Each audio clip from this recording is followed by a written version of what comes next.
Quand l'histoire se répète, Kidal, dans le nord du pays, est de nouveau sous le contrôle des indépendantistes touaregs et des groupes djihadistes.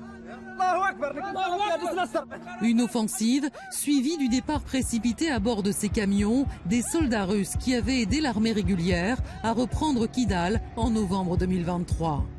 Depuis samedi, le Mali a replongé dans une grave crise sécuritaire. Pendant 2 jours, les Touaregs du Front de libération de l'Azawad et des djihadistes affiliés à Al-Qaïda ont mené des attaques coordonnées sans précédent jusqu'aux portes de Bamako. Encore, ça continue. Sur ces images, des hommes armés circulent à Kati, à 15 km de la capitale. La junte au pouvoir assure néanmoins que la situation est désormais sous contrôle. L'objectif de l'ennemi était de conquérir le pouvoir. J'invite la population à ne pas céder à la panique. Mais l'inquiétude est bien là, d'autant que le ministre de la Défense, Sadio Kamara, a été tué dans une attaque à la voiture piégée chez lui près de Bamako. Je condamne amèrement cette attaque contre un enfant du pays. Sadio Kamara, formé en Russie, avait orchestré le départ du Mali des forces françaises en 2022 au profit des forces russes. Il avait favorisé le rapprochement entre Vladimir Poutine et le chef de la junte, le général Assimi Goïta, très discret ces derniers jours. Les combats entre l'armée et les djihadistes associés aux Touaregs inquiètent toute la région, comme ici au Sénégal. Si le Mali tombe, écoutez, c'est tout le Sahel qui va suivre, ça va avoir des répercussions incalculables. Alors, presque 4 ans après la fin de l'opération française Barkhane, le Mali risque-t-il de tomber aux mains des islamistes alliés aux indépendantistes touaregs? La junte au pouvoir est-elle en train de vaciller au risque de déstabiliser tout le Sahel? Nos 3 invités pour ce débat, Djenabou Cissé, bonsoir. Vous êtes chercheuse associée à la Fondation pour la recherche stratégique.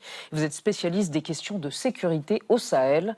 Selon vous, les attaques de ce week-end sont d'une ampleur inédite, avec une grande coordination. Mais, ajoutez-vous, la principale faiblesse des groupes djihadistes, c'est qu'ils n'ont pas réellement la capacité, en tout cas pas encore, la capacité de prendre le pouvoir. À côté de vous, Patricia Lémonière, bonsoir, grand reporter, spécialiste des questions internationales. Vous avez publié Géopolitique du Sahel au PUF. Et selon vous, avec la pression constante des djihadistes au Mali et sur d'autres pays de la région, comme le Burkina Faso, il y a le risque d'un Sahélistan. Cela peut s'appuyer sur le mécontentement des populations face aux élites, a priori corrompues. Et à côté de vous, le général Trinquant, Dominique Trinquant, bonsoir, ancien chef de la mission militaire française auprès de l'ONU. Vous avez publié un essai d'un monde à l'autre, et vous considérez que l'un des faits marquants lors de cette offensive qui a eu lieu dimanche, c'est la chute de la ville de Kidal que les Russes de l'Afrika Korps ont évacuée sans combattre, après avoir conclu un accord. C'est une vraie défaite stratégique pour la Russie au Sahel. Et on va démarrer le débat avec la carte du jour. La carte des attaques conjointes, donc des rebelles touaregs du Front de libération de l'Azawad, FLA, et des djihadistes du GSIM, pour groupe de soutien à l'islam et aux musulmans, groupe affilié à Al-Qaïda. Plusieurs villes, regardez, ont été ciblées ces derniers jours, y compris des quartiers proche de la capitale Bamako. Patricia Lémonière, ce qui est nouveau, c'est que c'était une attaque coordonnée sur peu de temps, qui est sans précédent depuis bien longtemps. Ah oui, les dernières attaques majeures, effectivement, remontent à plus de 10 ans, quand effectivement les djihadistes descendants de Kidal et du Nord étaient arrivés avait dépassé Sévaré, que vous voyez là, était arrivé aux portes de Mopti, pratiquement. Et c'est là où l'armée française et le président Hollande avaient déclenché l'opération qui n'était pas encore Barkhane, mais qui s'appelait Serval à l'époque. Djenabou Cissé, comment expliquez-vous une alliance entre des groupes qui, semble-t-il, n'ont pas du tout les mêmes buts de guerre et la même vision civilisationnelle que sont les indépendantistes touaregs et les djihadistes islamistes ? C'est une alliance qui est inédite pour la communication, puisque c'est la première fois en fait qu'ils officialisent cette alliance. En revanche, c'est une alliance qui a des racines historiques, puisque déjà en 2012, AQMI et le MNLA s'étaient alliés. Et surtout, il y a énormément de liens de solidarité ethnique, tribale et familiale entre les groupes armés signataires, donc les groupes qui ont signé les accords d'Alger, dont faisait partie le MNLA, et puis maintenant le FLA, qui est un peu le successeur le Front de libération de l'Azawad. Tout à fait. Voilà. et les groupes djihadistes. Donc en fait, il y a déjà eu des liens, des opérations conjointes, des liens de coordination logistique, et il y a eu un accord notamment l'année dernière entre le JNIM, donc le GSIM, et le FLA. Donc rien de nouveau en termes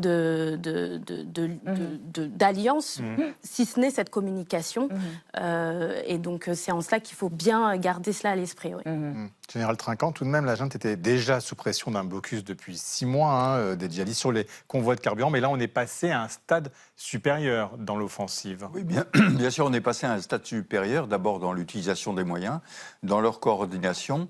Et même si les objectifs sont très différents, faut rappeler que le FLA, c'est surtout territorial, c'est l'indépendance de l'Azawad, alors que l'autre, c'est... L'Azawad, ça regroupe large territoire, le nord du Mali, c'est ça. Alors que le mouvement djihadiste, lui, c'est plus idéologique. C'est l'instauration de la charia, l'instauration de la charia. Ouais. Donc il y a une alliance de circonstances pour que les forces se joignent et arrivent à frapper partout en même temps. Et partout en même temps, avec une conquête extrêmement rapide de Kidal. Pour la suite, on va voir. Pour l'instant, Bamako, il y a un blocus autour de Bamako. Il y avait déjà eu un blocus autour de Bamako. Mais là, on sent qu'on est à un stade différent et que ça pourrait avoir vraiment des répercussions importantes sur la bascule du régime au Mali. Kidal, c'est une ville clé, Patricia Lémonière. Kidal, c'était la seule vraie réussite de la junte qui a pris le pouvoir à Bamako. En 2020. En 2020. C'est vous savez, Kidal... Dans quel sens, la seule vraie réussite? Alors, je vous explique. Kidal, c'est un symbole. C'est le symbole de l'unité du pays, de l'unité nationale. Et la junte avait justement dit les Français nous ont empêchés de reprendre Kidal. Nous allons reprendre Kidal. Et avec l'aide des supplétifs russes, effectivement, ils ont réussi à reprendre Kidal. Et ça avait été vanté. Et c'était populaire au sein de toute la population du Sud, qui reste attachée à cette unité. Donc là, c'est une défaite en fait majeure pour les militaires qui ont pris le pouvoir à Bamako, parce que c'est vraiment sur cette unité territoriale qu'ils basaient leur demande et leur appel au soutien russe. Et là, ils sont mis en échec. Et j'ai envie de dire, pour reprendre ce qui était dit précédemment, il y avait ce blocus avant, mais ce blocus était économique essentiellement. Il était là en place depuis finalement plus d'1 an. Et les attaques de Bamako, il y a déjà eu des attaques à Bamako. L'aéroport a été attaqué il y a 1 an. Là, ce qui était extraordinaire, c'est qu'on a eu 3 bases militaires quand même attaquées au même moment. Djenab Boucissé, est-ce que vous pouvez nous éclairer sur l'attitude de la population? Est-ce qu'ils sont, les Maliens, pro-djihadistes et Touareg, ou encore en soutien à la junte? On a du mal à le cerner. Oui, c'est une question qu'on pose beaucoup, et en fait la réponse n'est pas facile parce qu'elle n'est pas binaire. À Bamako, historiquement, c'est le centre du pouvoir, c'est la capitale. Les populations sont très peu acquises aux causes des groupes armés, que ce soit les groupes du Nord ou les groupes djihadistes. Et même plus largement dans le sud du pays, même si on observe quand même une influence croissante du JNIM ces dernières années dans le sud, c'est quand même des populations qui ne sont pas aussi acquises aux causes djihadistes. Dans les populations rurales, la situation est un peu plus contrastée. On parlerait plutôt de complicité passive, puisqu'il n'y a aucun symbole étatique, aucune présence étatique. C'est ce qui d'ailleurs a permis l'expansion de ces groupes. C'est parce qu'il y a un vrai vide de gouvernance et aucune présence de l'État qui permet la pénétration de ces groupes. Et donc en fait, les populations sont mises devant un choix entre c'est soit se soumettre, soit risquer la mort souvent. Donc voilà, je n'irai pas non plus jusqu'à dire que les populations sont entièrement acquises aux causes djihadistes, mais je parlerai peut-être plus de complicité passive et aussi de recrutement qui sont favorisés par la marginalisation des communautés, en particulier les communautés peules. Oui, recrutement, et on leur donne en l'échange de recrutement du travail, de l'argent pour faire vivre les familles. Alors, l'histoire bégaye en ce qui concerne le Mali. Le Mali avait déjà fait face à une attaque de djihadistes de grande ampleur, vous l'avez évoqué tous les trois. Retour, grâce à notre archive, en janvier 2014, quand le président malien de l'époque fait appel à l'aide de la France et à François Hollande. La destruction à Tombouctou de mausolées de saints musulmans inscrits au patrimoine mondial de l'humanité par les islamistes du groupe armé Ansar Dine suscita une vive émotion partout dans le monde. Mais c'est l'offensive le 11 janvier dernier de groupes islamistes sur Bamako qui poussa la France à intervenir au Mali. Quelques jours suffirent à l'armée française pour stopper l'offensive et reprendre Gao, le fief des extrémistes. 8 mois après l'intervention Serval, des élections libres ont lieu dans le pays. Ibrahim Boubacar Keïta est le nouveau président du Mali. Général Trinquant, aujourd'hui l'histoire bégaye certes, mais la France donc, est partie en 2022. Ce sont les Russes qui sont arrivés, mais en même temps, là, les Russes, ils ont aussi quitté les zones djihadistes. Ils ont quasiment fui. Comment vous l'expliquez? Alors, d'abord, revenir sur Serval 2 minutes. C'est à la demande du gouvernement que Serval était intervenu, qui avait arrêté les djihadistes, qui n'avait pas complètement neutralisé les djihadistes parce qu'il les avait arrêtés plutôt que d'aller chercher, j'allais dire, plus au nord. Mais comme cela a été dit, il n'y a pas eu de mise en place d'un gouvernement vraiment dans ces zones-là. Préfecture, police, école, etc., etc. Et donc, le terreau est resté favorable à une opposition. Il y a eu un coup d'État à cause de cet échec politique, en fait. Et ce coup d'État a demandé aux Français de partir. Tout simplement, il faut se souvenir que tous ces pays du Sahel, après leur indépendance, étaient très liés à Moscou. Et donc, vous aviez beaucoup de gens qui avaient été formés à Moscou et qui ont pris le pouvoir. Et prenant le pouvoir, ils ont dit les Français dehors, on remplace par les Russes. Sauf que les Russes, ce sont des mercenaires. C'était d'abord Wagner, maintenant c'est l'Africa Corps, et qui est en fait une garde prétorienne, mais qui n'a pas vraiment la volonté de combattre. Et on l'a bien vu à Kidal, où il y a eu un accord. Ils sont partis sans combattre. Et aujourd'hui, d'ailleurs, sur les réseaux russes, une grande critique de l'armée malienne. Donc, pour des alliés, c'est quand même, ça peut être discutable. On va évoquer donc avec vous trois et avec Anna l'Africa Corps. Qui sont ces paramilitaires russes? Moscou est présent en Afrique, vous l'avez dit, grâce à ce groupe paramilitaire Africa Corps qui a été créé en 2023 sous la tutelle du ministère de la Défense russe.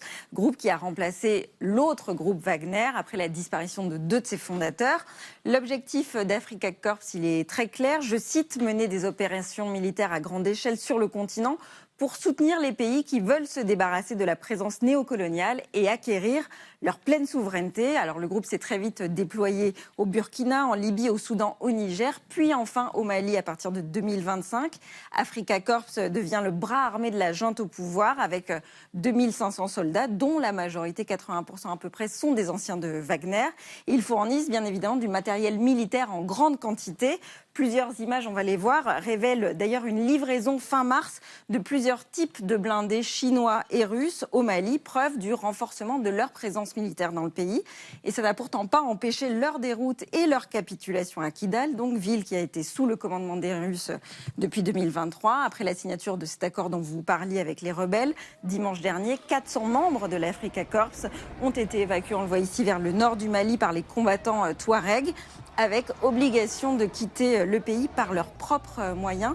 Patricia Lemonnière, est-ce que la signature de cet accord par les Russes avec ces rebelles Touaregs, c'est la preuve, c'est une trahison pour la junte malienne au pouvoir? Alors, les rapports entre les deux n'étaient pas au beau fixe. Parce que la junte malienne, en particulier le ministre de la Défense, qui était en fait l'artisan de l'arrivée russe à Bamako, puisqu'il avait fait une partie, il était en formation en Russie quelques années plus tôt, eh bien, lui, il voulait garder Wagner. Il ne voulait pas de cet Africa Corps qui dépendait du ministère de la Défense, du FSB, qui était structuré avec une chaîne de commandement. Avant, quand il y avait Wagner, en fait, c'était des hommes de poing, de coups de poing. Ils faisaient des opérations qu'ils décidaient sur le terrain avec des exactions qu'on a vues au Mali. Ils menaient des opérations coups de poing. Depuis qu'il y avait l'Africa Corps, eh bien, tout devait remonter, la décision centrale devait remonter à Bamako, voire même à Moscou. Donc, c'était une machinerie beaucoup plus lourde. Les Russes se plaignaient des Maliens qui ne savaient pas se battre sur tous les réseaux sociaux. Et quant aux Russes et quant aux Maliens, eux, ils se plaignaient d'être considérés comme des esclaves, avec ce côté méprisant que peuvent avoir les Russes. Mais ce que j'ajouterais, c'est que le fond du problème, il réside vraiment dans les marges dans ces pays-là. C'est-à-dire les populations situées aux marges, qui ont été totalement délaissées durant des années, avec le pouvoir central qui faisait des opérations parfois coup de poing pour les mater, et ils se sont retrouvés exactement dans cette même situation aussi. Donc on a beaucoup plus une révolte des marges utilisée par les djihadistes, qu'un mouvement djihadiste qui est tombé tout droit d'Algérie, qui s'est répandu comme des métastases. Djenabou Cissé, il y a aussi le ministre de la Défense, qui est un homme clé, qui a été un homme clé dans le rapprochement avec Moscou, qui a été tué dans un attentat. Ça, c'est important dans ce qui est en train de se passer. Oui, tout à fait. En fait, les groupes sont parvenus à frapper en plein cœur du pouvoir. Et c'est la meilleure preuve de l'échec de la stratégie du pouvoir, puisque en fait, ce qui a été choisi, privilégié par la junte, c'est une stratégie du tout sécuritaire. Donc, s'allier aux Russes parce que ce qu'ils vendent, leur marque, c'est la sécurisation de régime, les gardes prétoriennes, comme ça a été évoqué, mais aussi les livraisons d'armement. Il y a eu une dizaine de livraisons d'armement rien que l'année dernière. De la formation militaire.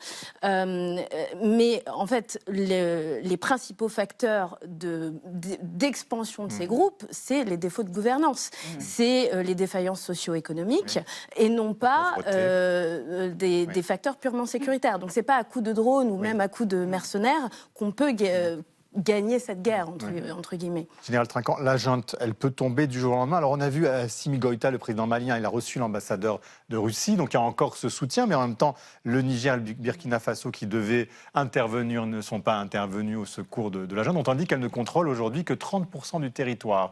Donc elle est extrêmement fragilisée. Oui, bien sûr. Alors il y avait une alliance entre les pays du Sahel et le Mali en passe de tomber, rien ne se passe. Le Niger et le Burkina Faso, en fait, sont très inquiets pour eux-mêmes. Je rappelle qu'il y a eu une opération importante au Niger, et puis que le Burkina Faso, les 3/4 du pays sont tenus par des djihadistes. Donc et pourtant, ils sont très inquiets. Il y a quand même une force armée de 5000 hommes autour de cette alliance des États du Sahel. Ils auraient peut-être pu intervenir. Aligner des chiffres sur des papiers, c'est pas très compliqué. De coordonner une armée, c'est un autre sujet. Or là, effectivement, il y a des chiffres qui ont été alignés. Il y a beaucoup de communication qui est faite dans ces pays-là et peu de choses en réalité sur le terrain. Juste un mot, le ministre, le général Camara qui a été tué, c'est un attentat suicide dans Kati. Kati, c'est une ville au nord de Bamako qui est le centre du gouvernement. Et donc, c'est absolument incroyable qu'une attaque ait pu avoir lieu là-bas. On pense que le chef du renseignement a également été soit mort, soit grièvement blessé. Enfin, il y a vraiment une capacité de renverser. Alors Bamako, c'est un autre sujet. C'est pour ça qu'il y a un blocus autour de Bamako au bout d'un moment. Il tombera peut-être comme le fruit mûr, mais je pense que le Niger, comme le Burkina Faso, doivent être très inquiets. Il faut craindre cette extension. Certains parlent de Sahélistan, même d'instauration d'un califat, dans les hypothèses les plus dramatiques. Le mot sahélistan, c'est plutôt l'instauration, effectivement, d'une gouvernance djihadiste qui est à craindre dans cette région-là. Il faut voir que le Burkina Faso est dans très mauvais état. Il y a aussi les 3/4 du pays échappent à la maîtrise du gouvernement. Quant au Niger, qui a une armée qui est un petit peu plus solide, il tient pas très bien. La preuve, l'aéroport de Niamey a été attaqué il y a quelques mois, et les djihadistes, avec 3 pick-up, etc., ont réussi à tenir l'aéroport pendant un certain temps. Donc ça montre bien la fragilité extrême de ces régimes, et surtout, ils n'ont pas réussi à construire une armée. Et c'est vraiment chaque fois le problème. Il n'y a pas de construction nationale d'une armée parce qu'il n'y a pas tout simplement de sentiment national. Il y a une difficulté à avoir une émergence. Et imaginez-vous ces pays qui avaient passé des accords avec les Russes. Quand les autres pays de la région, qui sont eux aussi menacés, le Togo, la Côte d'Ivoire, le Ghana, enfin tous sont menacés par cette menace djihadiste, quand ils voient l'allié russe qui regarde pratiquement ailleurs, au moment où il y a plus de 2500 hommes qui étaient là et qui devaient l'aider, regardent pratiquement ailleurs, ils regardent d'un seul coup l'Iran, ils regardent d'un seul coup le Venezuela, ils regardent tout ce que l'alliance russe promet et ne fait pas. Ne tient pas. Et donc c'est un coup, à mon avis, très dur encore porté à l'image de la Russie sur un plan Alors on international. parle justement des Russes. La France a-t-elle perdu toute influence au profit des Russes? Écoutez la réponse du ministre des Affaires étrangères français, Jean-Noël Barrot, qui était d'ailleurs en visite officielle au Togo il y a 3 jours. Il ne faut pas se laisser intoxiquer par la propagande qui circule sur les réseaux sociaux. Comparer la présence de la France et de l'Union européenne d'ailleurs sur le continent, que ce soit en matière d'investissement, d'échanges commerciaux, de soutien à l'Union africaine ou d'étudiants des pays africains qui sont accueillis dans nos universités, il n'y a aucune comparaison entre la contribution de la France et de l'Union européenne au développement du continent et celle de la Russie. Jenna Boussissé, qui peut aujourd'hui jouer un rôle dans ce qui est en train de se passer? La France, l'Union européenne, les États-Unis aussi veulent être présentes. Qui a une influence réelle? C'est une question difficile. Et vous n'avez pas 4 heures. C'est ça. Ouais. Qui a une influence réelle? Encore une fois, la solution, elle est dans la crise, dans la résolution de cette crise de gouvernance. Donc, les soutiens extérieurs ne peuvent être que limités structurellement. Spectateurs aujourd'hui, même les pays africains. Il faut restaurer ce lien entre l'État et les populations. Et ça, c'est une entreprise qui prend du temps. Et ça passe aussi par une économie. Ça passe aussi par une économie. Maintenant, oui, il y a énormément d'acteurs extérieurs qui essayent de se positionner. Les États-Unis font un retour en force avec justement une proposition d'offrir un peu ce qu'ils ont fait en RDC, donc d'offrir des services de sécurité en échange d'un accès aux ressources minières, avec aussi une approche qui se veut très transactionnelle, toujours trade not aid. Sécurité contre bénéfice. Il y a les Turcs aussi, dont on parle peu, mais qui ont une stratégie très multidimensionnelle, puisque c'est bien sûr la diplomatie du drone avec la fourniture des drones TB2 et Akinci, mais il y a également de la diplomatie religieuse, il y a également donc de l'aide humanitaire. On dit que certains mercenaires turcs sont impliqués également dans la garde prétorienne malienne. Donc les Turcs bénéficient d'une stratégie plus discrète et en même temps beaucoup plus multidimensionnelle, là où, à mon sens, la Russie a une stratégie très limitée, qui est très monosécuritaire et qui bénéficie surtout d'un volet informationnel extrêmement puissant, puisque derrière, la Russie, le total des échanges économiques entre la Russie et le continent africain, c'est 20 milliards de dollars. Donc, en comparaison, c'est plus de 280 milliards pour l'UE, 295 milliards pour la Chine. Donc, c'est rien. Il ne contribue en aucun cas à l'économie du pays. Général Trinquant, on a intérêt, nous, la France, à tenter de se réinvestir. Alors, il y a toujours cette crainte d'attentat aussi sur notre sol. Est-ce que ça, la France peut le faire? Elle en a encore la force et la capacité diplomatique. Le premier point, il faut regarder et attendre. Pourquoi? Parce que, on le disait, les réseaux sociaux se déchaînent contre la France en prenant le prétexte de la colonisation, en oubliant complètement le racisme des Russes en Afrique. Donc je pense qu'il faut laisser retomber les choses et que les pays africains d'eux-mêmes reviennent. Le Togo, le Bénin, la Côte d'Ivoire, tous ces pays-là se rapprochent de la France parce qu'ils savent que la France peut les aider de façon beaucoup moins visible que ce qu'elle a fait au cours de l'opération Serval ou Barkhane. Parce que là, c'était très visible et donc ça offre forcément une prise à la contre-propagande. Merci en tout cas à tous les trois d'être venus débattre et nous faire mieux comprendre tous les enjeux maliens et pour la région et le continent. Merci infiniment.